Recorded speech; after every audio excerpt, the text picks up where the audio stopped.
Paling utama adalah husnudzon, prasangka baik. Kalau kita nggak punya prasangka baik, susah. Ya, jangan pernah mikir yang jelek, mikir yang baik-baik saja, mikir yang enak-enak saja, mikir yang asyik-asyik saja. Pokoknya prasangka baik. Sekali kita berpikir yang buruk, maka yang terjadi seperti yang kita pikirkan. Naudzubillah min dzalik. Almarhum guru saya pernah ngasih contoh. Jadi beberapa puluh tahun yang lalu guru saya umroh. Ya, guru saya umroh. Kemudian beliau naik mobil menuju suatu lokasi di Mekah. Nah, waktu noleh itu di luar kelihatan ada orang yang rambutnya panjangnya luar biasa. Laki-laki rambutnya panjang. Guru saya cuma nebatin, nggak jelekin. Di Mekah kok ada ya laki-laki rambutnya sepanjang itu. Nggak jelekin.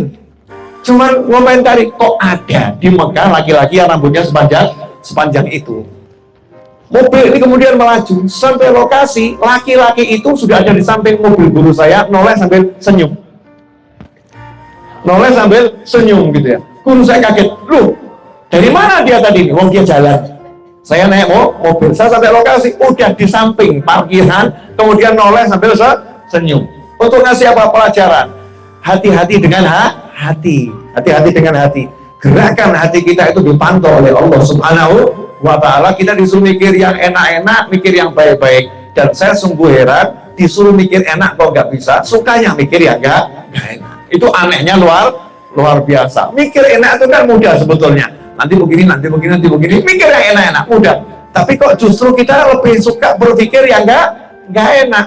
Nah, itu karena apa? Nggak berprasangka baik kepada Allah, nggak prasangka baik kepada hamba Allah Subhanahu wa ta'ala. Husnudzon. Dengan husnudzon, maka kita akan mendapatkan banyak kemudahan. Ya, banyak kemudahan. Saya alhamdulillah, masya Allah, duduk di sini seneng saya.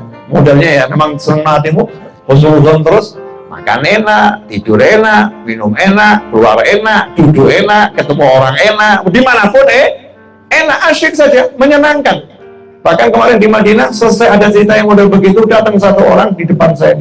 Saya duduk di kursi di restoran Ikhlas itu ya, ada kafe Ikhlas itu, duduk di situ. Datang satu anak muda duduk di samping saya, pegang kaki saya, berkata, Habib doakan saya. Dari mana? Dari Pemalang. Ini orangnya lagi di Mekah sekarang nih, dan biasanya juga nggak jauh dari sini. Dia dari Pemalang, Bib. Oh ya. Ngapain ke sini? Tinggal di sini? Enggak, Bib. Saya haji mandiri. Sama siapa? Sendiri, Bib. Kalau sendiri kenapa? Ibu saya umurnya 75 tahun ikut haji reguler.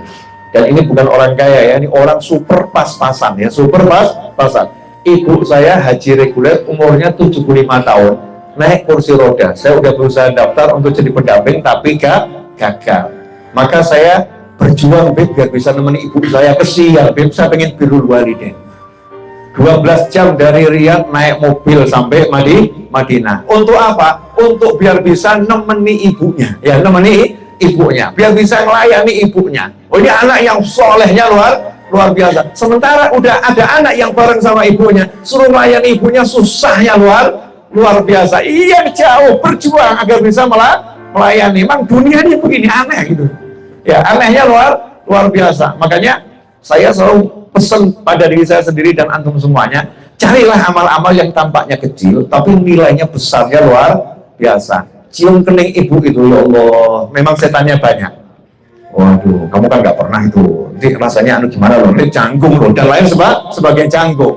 Aneh, tapi kalau istri nggak kenal, malam pertama langsung disosor. Ibu yang tiap hari berat gitu ya.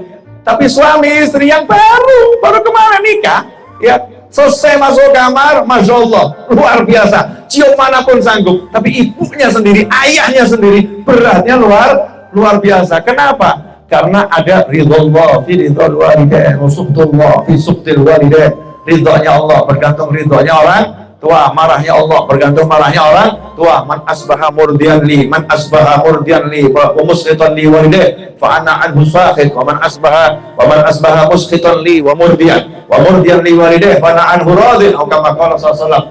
Dalam hadis qudsi disebutkan, barang siapa berpagi hari membuat aku senang, berpagi hari membuat aku senang, sementara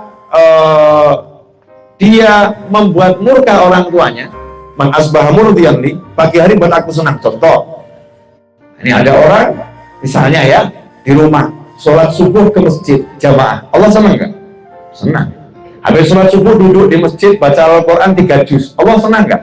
Senang. Matahari terbit sholat sunnah isyraq, Allah senang nggak? Senang. Setelah itu dia sholat duha 2 rakaat, Allah senang nggak? Senang. Kemudian dia pulang ke rumah, sampai di rumah ibunya minta tolong, nah tolong boncengkan ibu ke rumah paman.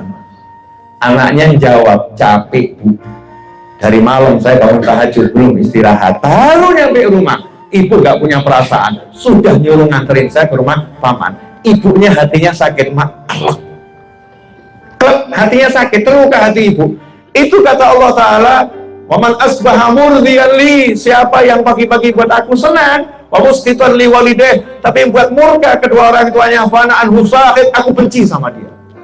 Pahalanya ibadah dari semua hangus, habis, gara-gara klik sesaat menghancurkan hati orang tua. Sebaliknya, waman asbaha musqitan li, siapa pagi-pagi buat aku murka, udah pasang alarm ini, adzan subuh jam 4:11, alarm bunyi jam 4:11, adzan subuh terdengar, terus ngomong bentar lagi tidur.